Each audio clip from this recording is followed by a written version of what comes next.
മാസപ്പടി കേസിൽ വീണ തൈക്കണ്ടിയിൽ അടക്കമുള്ളവരുടെ മൊഴി ആവശ്യപ്പെട്ടുള്ള ഇഡി അപേക്ഷ എറണാകുളം അഡീഷണൽ സെഷൻസ് കോടതിയിൽ ഇന്ന് പരിഗണിക്കും. SFIO കുറ്റപത്രത്തോടൊപ്പം സമർപ്പിച്ച തെളിവുകളും അനുബന്ധ രേഖകളും നൽകണമെന്നാണ് ആവശ്യം. മൊഴികൾ പരിശോധിച്ച് ഇഡി പ്രധാന പ്രതികളുടെ ചോദ്യം ചെയ്യലിലേക്ക് കടക്കും.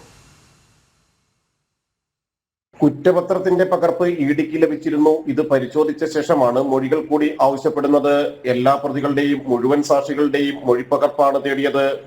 റിപ്പോർട്ട് ലഭിച്ചിരുന്നെങ്കിലും മൊഴികളോ അനുബന്ധ രേഖകളോ മാസപ്പടി ഡയറിയോ ഇഡിക്ക് ലഭിച്ചിരുന്നില്ല. ഇതെല്ലാം SFIO കോടതിക്ക് നൽകിയിരുന്നു.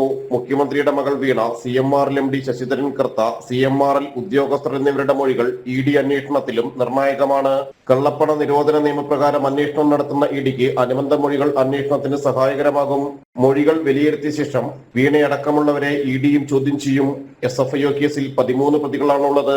കമ്പനികാര്യ ചട്ടത്തിലെ 447 വകുപ്പ് പ്രകാരം 10 വർഷം വരെ തടവ് ശിക്ഷ ലഭിക്കാവുന്ന കുറ്റങ്ങളാണ് പ്രതികൾക്കെതിരെ SFIO ചുമത്തിയിട്ടുള്ളത്.